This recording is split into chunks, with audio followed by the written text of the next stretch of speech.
histoire dans la Torah, il y a Abraham qui a rencontré,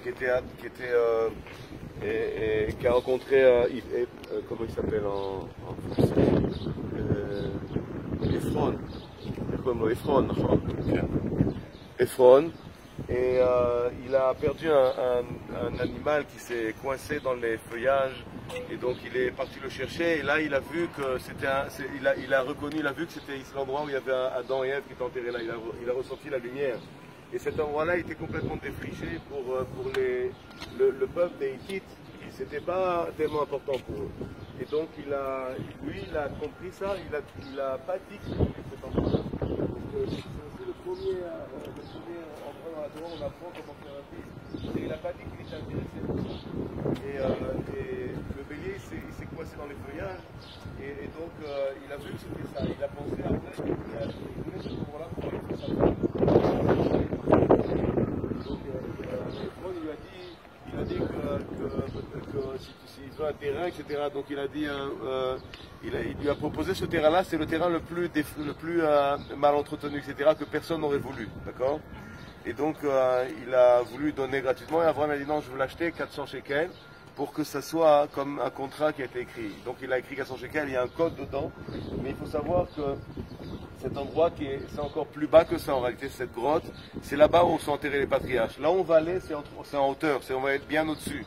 Il faut comprendre une chose, c'est que cet endroit, tout au fond, pas ici exactement, il y a beaucoup d'énergie. C'est aussi l'endroit du paradis, du Gan Eden. On verra tout à l'heure, on connectera avec du côté musulman. Et le Zohar explique que toutes les âmes, avant de quitter ce monde, elles passent par là obligatoirement. Okay? Elles passent par là, et il y a une histoire avec un grand kabbaliste qui a vécu à 500 ans qui s'appelle Rabbi Avraham Azoulay, qui est enterré plus loin, on n'aura pas le temps d'aller chez lui. Okay? Il a fait tomber, il y a l'empereur turc qui a fait tomber son épée, il a envoyé des soldats pour récupérer son épée, et tout le monde était mort, parce que quand tu vas là-bas, et que l'énergie elle est tellement forte que tu ne peux pas revenir, parce que ton âme elle est attirée par ça, elle voit la lumière, donc elle ne veut pas revenir dans ce monde-là. Et donc tous ces soldats, ils sont restés là-bas, ils sont morts. Parce qu'on dit que quand, vous savez, dans le Zohar, il y a écrit qu'une personne, quand elle décède, elle passe à travers un tunnel de lumière. Et au bout de ce tunnel, il y a le visage d'Adam et Ève. Quand tu vois ce visage, tu ne peux plus revenir. Plein de gens qui ont une mort clinique racontent la même histoire toujours. Et ce tunnel, c'est cet endroit exactement par où on passe. Et on va être plus précisément tout à l'heure dans le côté musulman, chez Yitzhak, on va connecter avec ça.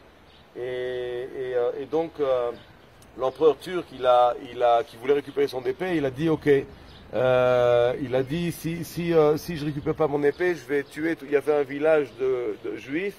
Il a dit je vais tuer tous les gens. Et Rabbi Avraham Azoulay a dit non, moi je vais chercher ton épée. Il est parti là-bas, il a pris l'épée, il a vu Avraham et Sarah, et il voulait plus sortir de là. Et Avraham et Sarah, ils lui ont dit tu dois revenir là et on te promet que dans une semaine tu vas être avec nous. Et donc il a pris l'épée, il l'a rendue, et une semaine après il est décédé, il l'a enterré un peu plus loin de l'autre côté. On n'aura pas le temps d'aller sur sa tombe. Avraham Azoulay, c'est un des plus grands kabbalistes qui a vécu au Maroc il y a 500 ans, et c'est lui qui a ouvert justement l'étude du Zohar. Okay? Donc maintenant on va rentrer du côté patriarche, mais avant tout, ce qui est important, c'est que je voudrais juste que vous demandiez aux patriarches, quand vous serez là-bas, de